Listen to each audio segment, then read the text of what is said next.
Information, contacts, and motivation are all on the agenda at the annual Massachusetts Conference for Women happening in Boston.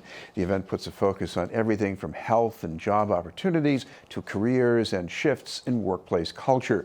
Our guest is one of the participants who will be leading a roundtable on race, hair, and working women. We'd like to welcome the founder, owner, and stylist at Salon Monet on Newbury Street, Shellee Mendes. Thank you very much for being with us, Shellee. Thank you for having me. So I want to talk about your own workplace history because you're running the salon now, but there was a time when you were trying to make your way in financial services and you decided you needed to make a change. So why did that happen?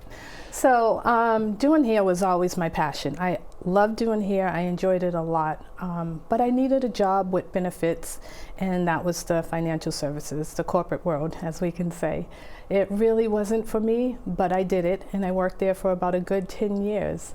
And then I realized it's my time to do what I want to do in life and what I really enjoy doing and make it my job.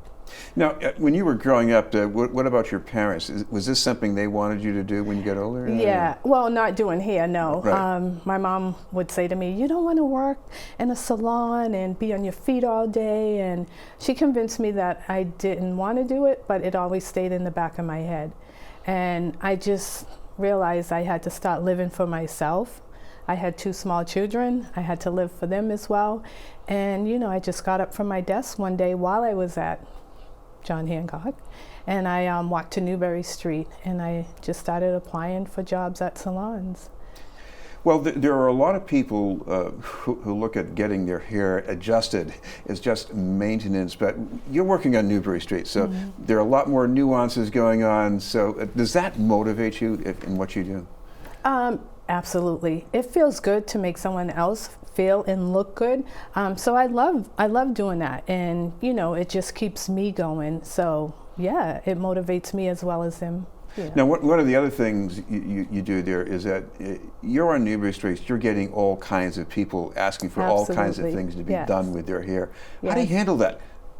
Well, I have a team of stylists, and they're very talented, and we just work together. If it's something that I can't do, I would, direct them to one of my stylists, but we're pretty, situated in covering everybody. Now, one of the things you're also going to be contending with in your roundtable is why hair is such a serious concern for many people. I was going to say, especially for women in the workplace. Yes. And we're talking about multicultural conflicts going on here. So what are you going to be telling people? So I really want people to be comfortable in their own setting. However, that's a little bit difficult because sometimes we're prejudged by the way we wear our hair. I had a client who was shopping for a whole new job, and she had to change her natural ethnic hair from an afro to long and straight for interviews. And I just think that is so not right. So she has to transform into somebody else to get the job, and when she gets the job, she has to go back to being her authentic self. What about the stories of the emotional toll of that? I mean, have any of your customers told you about that when they come in to see you? Yeah. I'm a stylist, so it's like a psychiatrist. So they talk to me a lot about that, and that's how I know. But it gets really, really deep. It's deep rooted, and it's just really sad that we can't be ourselves. But it's changing a lot, and I feel like they're opening doors and welcoming us as, natural, ethnic, But it's still a lot of work that needs to be done. Now, one other concern that's come out very recently is that there's new evidence of a connection between some hair treatments, whether it's for straightening or dyes, that increase the risk of cancer, and there's a racial divide in that as well, racial disparities. Yeah, it's a big difference between black hair and white hair. So I did read about that, and I'm 90% natural with my products, so that really doesn't concern me as much, but that small percentage has a little bit of a concern, not just for my clients, but my stylists as well. I care about their well-being as well as mine's, and I've always been a natural hair salon and always used natural products, so there is a small percentage. I know formaldehyde has been cleared as not a cause for cancer, but I'm still researching it as well. This is Being News, and we're talking with Shellee Mendes from Salon Monet. Shellee, one of the other things about the hair field is that for many people working in it, even people with considerable skill sometimes, it can be a dead-end job. So how did you manage to get beyond that kind of a limitation?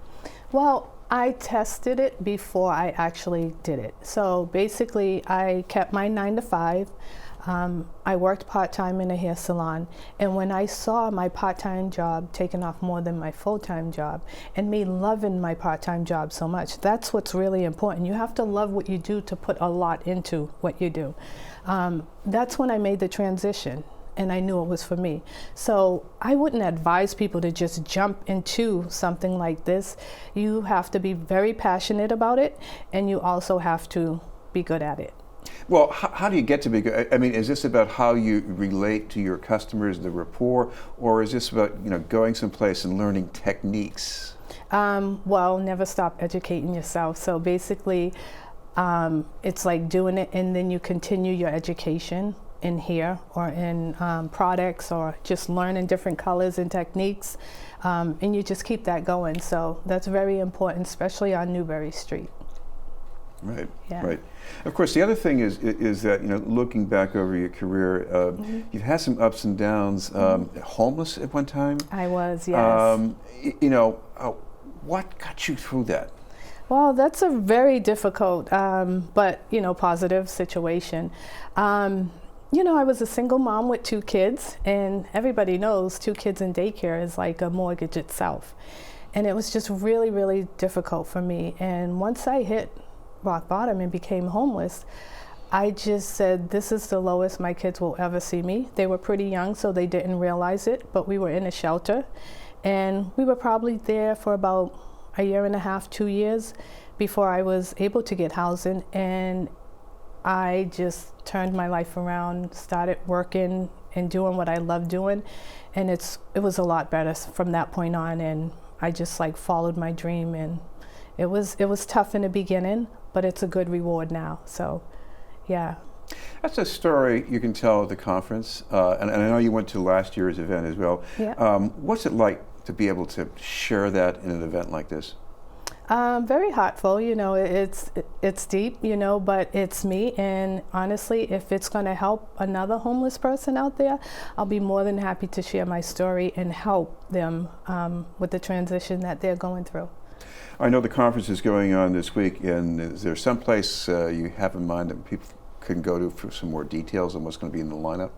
The conference list has a list of itinerary and everything that's going on, but also it's listed on Newbury Street Network. It's an Instagram page that I have, and I listed a few things there, and up and coming events as well too, to just encourage women and you know, in hard times. Thank you very much for being with us. Yeah, thanks for having me. Shellee Mendes from Salon Monet. Yes, We'll have you. more news in just a moment.